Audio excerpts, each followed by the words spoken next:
Today I want to practice different kinds of techniques we can use for our background in our connected line pictures.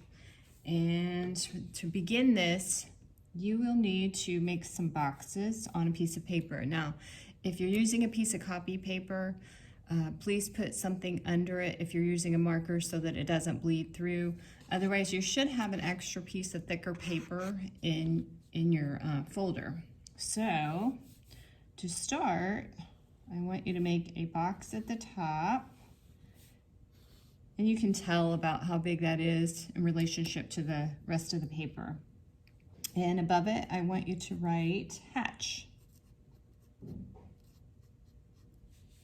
And then put another one underneath of it.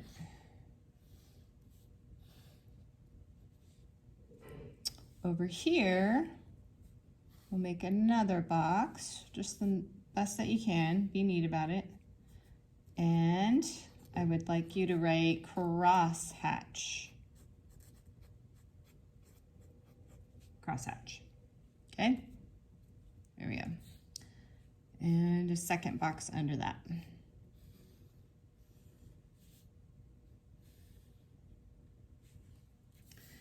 And then down here, we're going to make another one. Leave a little bit of room above it to write.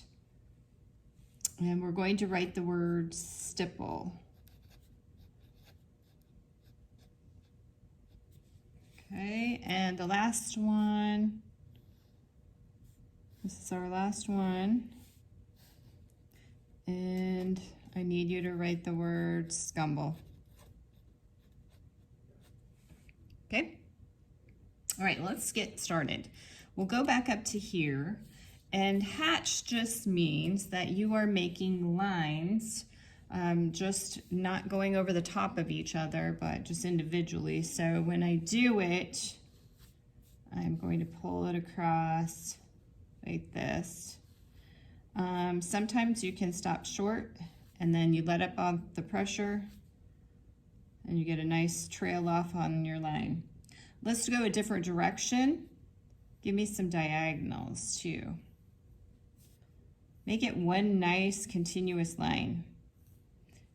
And we can put some verticals in there as well. All right, hatching. Now, the other way of hatching, we could not only make straight lines, but we could use curved lines. As long as they don't cross over each other, it's still hatching. So let's try making a few curved lines. Curve over.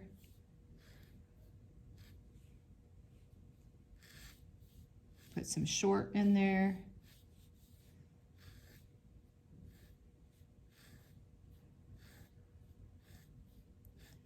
And one way that I can get them a little closer together is going back and going in between them. So try making a few smaller places as well as larger areas. All right, so that's hatching. Now let's go to crosshatch. Crosshatch is just what it sounds. You're taking those lines, but you're taking them across each other. So I'm going to start out going this direction first. Nice lines, pull it straight.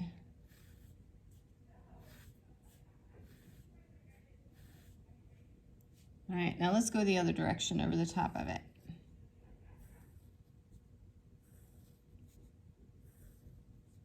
When you start to do that, it gives it a little more dimension, and not only that, but you will get different tones on your paper so that you can make things look lighter and darker.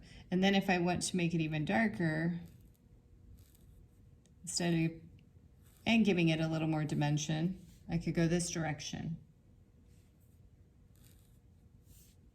Or I could even add another layer and make it even darker.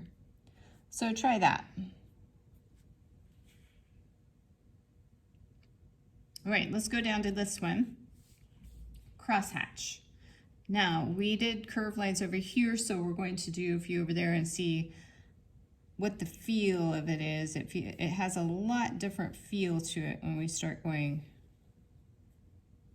different directions with curves.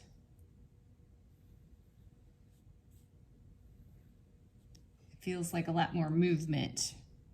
Let's go the other way.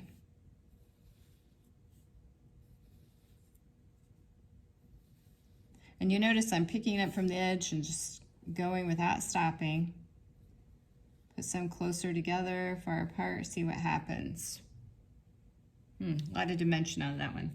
All right, so we're coming down here to the word stipple. Now, my high school teacher always said, to help me remember what this actually is supposed to look like, she said, think of a body part that rhymes with stipple and make a dot, and then you'll figure it out. So that helps me remember. Stippling is just making dots. Now you can touch the paper with your marker like that. It makes very fine marks, or you can actually make the dot by coloring in spaces. So I'm going to do a combination of both to get lighter and darker areas. This is very time consuming, but one of the most beautiful techniques, I believe. So it's not making, you're not doing that. You're coloring it in or touching it. So what I want you to do is I want you to go around the edges and make it darker and let it fade out towards the center.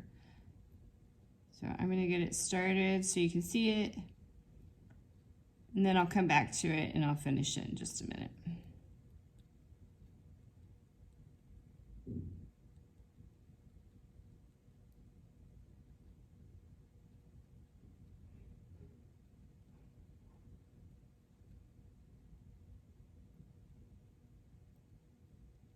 I think this is one of those techniques too that try it, see if you have the patience for it, and if you think it would work well in your picture and your background,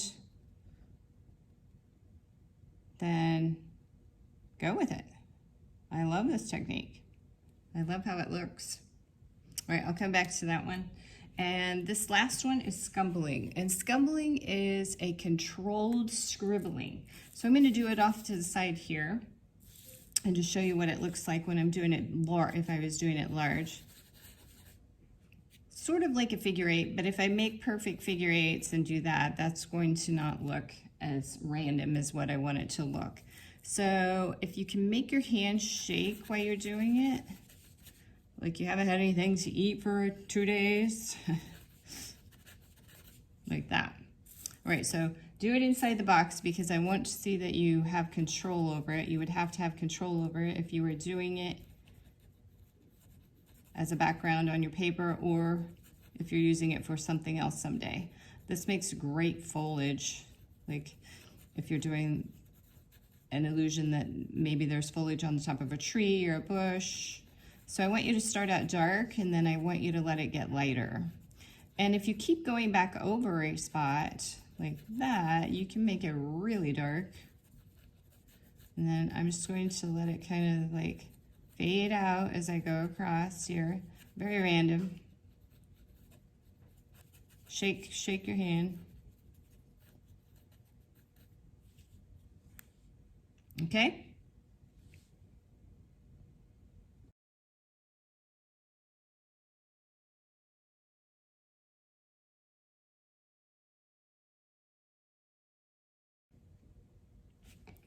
And there you have it.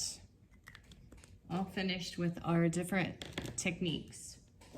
Think about what you might want to use in the background of yours. We can start that next time. So here was one that I showed you already that has stippling. Nice job. I like how they left some lighter areas and then filled in some areas to make it darker so you get more depth from it. It looks like there's a lot going on in the background. I like this one for cross-hatching because of the different dimensions. I think that was really neat how they handled that. And this is one with scumbling, but they changed something up with the lines that I thought was interesting.